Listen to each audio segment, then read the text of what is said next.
Sabem quando um livro vos apanha logo na primeira frase? Crime na Vila, da Rachel Hawkins, começa com a nossa protagonista a desconfiar que deixou de gostar da melhor amiga. Eu pensei, ok, agora imaginem só, juntar a uma amizade tóxica, um retiro numa vila luxuosa que só por acaso foi o retiro artístico de um grupo de artistas nos anos 70 que acabou em tragédia. Foi a mistura perfeita para me fazer dizer várias vezes ao longo desta leitura what the fuck. Hoje vou partilhar convosco a minha experiência com este livro e porque é que eu acho que ele é romance com uns toquezinhos de thriller feminista. Se gostam de mistério com camadas, personagens femininas complexas e um cenário italiano lindo de morrer, fiquem por aí.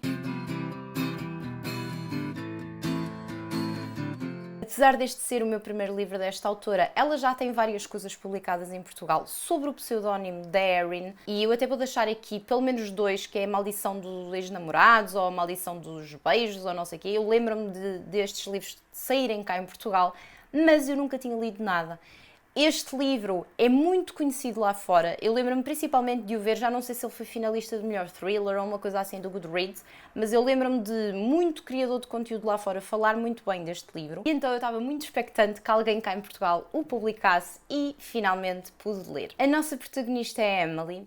A Emily tem uma melhor amiga desde adolescente, que é a Chess. São ambas escritoras. A Emily é escritora de policiais cozy e a melhor amiga tem muito sucesso enquanto escritora de livros de autoajuda. A Emily está a atravessar assim um período mais delicado e a melhor amiga convida-a para irem passar umas férias a uma vila em Itália super luxuosa que elas poderiam utilizar como retiro artístico. Só que esta casa, esta vila, não é simplesmente linda de morrer, é uma casa com passado. Em 1974, uma estrela de rock convida outro músico, a namorada do músico e a meia-irmã da namorada do músico, para passar ali uns dias numa espécie de retiro artístico, só que aquele retiro artístico infelizmente termina numa tragédia e um deles vai ser assassinado. Não fosse a Emily uma escritora de policiais, uma mulher muito curiosa, ela, quando está hospedada naquela casa, começa a investigar os contornos daquela história que aconteceu nos anos 70 e quanto mais investiga, mais percebe que aquilo pode ter não sido simplesmente uma situação que foi consequência de drogas e rock and roll. Gostei muito da forma como a autora estruturou este livro. Os capítulos estão intercalados não só com a perspectiva da Emily do momento atual,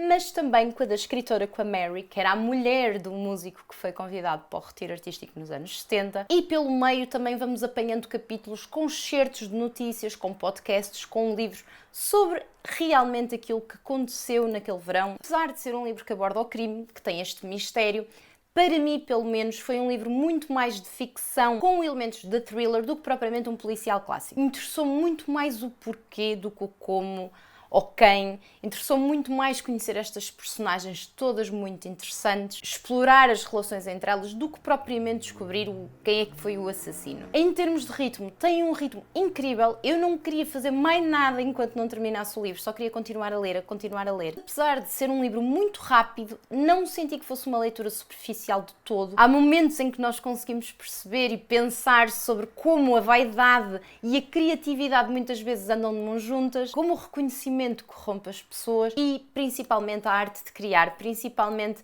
todas estas personagens são criadores, são músicos, artistas, escritores e temos 3 personagens femininas que são escritoras, que para mim é sempre uma delícia acompanhar os atos criativos por trás dos livros.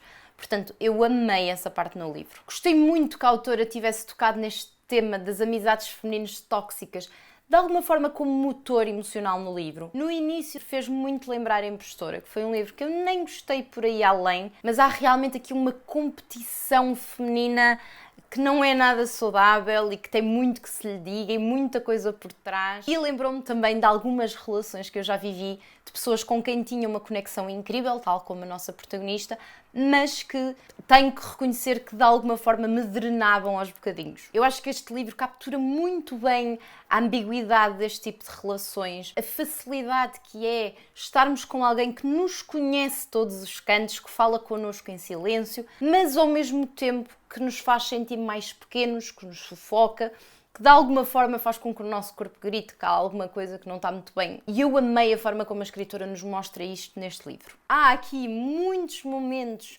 em que as personagens ultrapassam os limites e fazem coisas mesmo what the fuck, e foi isso que eu disse no início do livro. Houve mesmo imensos momentos no livro em que eu pensei que ela fez mesmo isto. Há mesmo atitudes, ações das personagens que me chocaram, mas que depois, se nós percebermos os motivos psicológicos e tendo o contexto da vida daquela personagem, nós conseguimos compreender um bocadinho melhor a ambição, o medo de perder a relevância, esta necessidade de ser vista. Um pormenor que eu amei neste livro foi a questão do cenário. Toda a ambientação do livro é incrível. O sol a bater nas paredes, a beleza da casa contrasta com aquilo que vai acontecendo ao longo do enredo. E esse contraste é simplesmente uma delícia. Houve outro pormenor que eu simplesmente amei neste livro. A personagem da Mary, ela foi muito familiar durante todo o livro. Os capítulos que se centravam mais na Mary foram os meus favoritos, na verdade. E só mesmo no fim do livro, na parte dos agradecimentos, é que a ficha me caiu. E eu percebi porque é que esta personagem era tão familiar. A Rachel usou esta personagem para fazer uma homenagem à Mary Shelley. E depois tudo se encaixou na minha cabeça porque toda esta personagem, todos os dramas, todos os dilemas da vida dela são consecutivamente uma representação e a simbologia de todas as dificuldades da escritora do Frankenstein, só que agora passada nos anos 70. Que crítica social ela faz através desta personagem, eu simplesmente amei esta homenagem. Aliás, eu senti que foi uma leitura durante todo o livro muito feminista, dá-nos múltiplas perspectivas femininas, há aqui muitas personagens que são mulheres e que são muito diferentes entre si, a tentar existir num mundo claramente dominado por homens, muitas vezes são subestimadas, que ninguém leva a sério. Lentamente o livro mostra-nos como é que estas mulheres acabam por se redefinir quando deixam de se medir e de se comparar através das suas relações amorosas. Há um poder imenso que surge quando elas percebem que aquilo que as define e aquilo que as salva é o poder de criar. Para mim é esta a grande beleza deste livro. Por baixo deste mistério há um manifesto silencioso sobre a autoria, voz e criatividade feminina.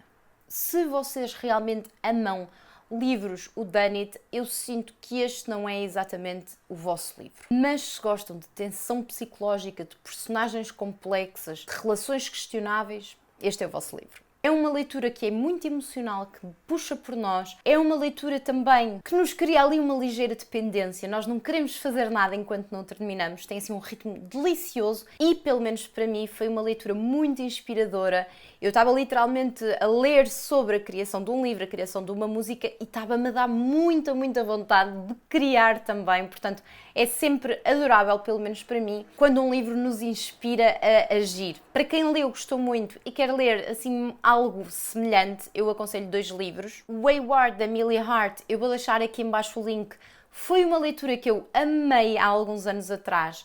Fala sobre uma casa, fala sobre 3 mulheres, diferentes gerações, que passam por grandes dramas, por grandes dilemas, mas que lutam por recuperar a sua identidade e é um livro maravilhosamente bem escrito. E depois o Victorian Psycho, da Virginia Feito. É uma personagem feminina completamente perturbadora e irresistível da mesma forma. Se gostam assim de dramas psicológicos com muita crítica social, não deixem também de espreitar Victorian Psycho, da Virginia Feito, que é uma delícia. No fim deste livro fiquei a sonhar em fazer também um retiro artístico qualquer numa vila em Itália. Mas eu agora quero saber, como eu, são super curiosos e não se importavam nada de passar assim uma temporada num retiro artístico numa casa onde já aconteceu coisas terríveis, ou preferem ficar assim na comodidade e na segurança da vossa casa a ler os vossos livrinhos de sempre? Digam-me aqui em baixo nos comentários. Se já leram, digam-me também o que é que acharam sobre o livro. E já agora, qual é que foi o último livro que vocês leram e que vos fez dizer what the fuck em voz alta? Contem-me tudo nos comentários. Se gostaram do vídeo, por favor, não se esqueçam de deixar um like, de subscrever o canal e essas coisas todas. Beijinhos e até à próxima segunda-feira.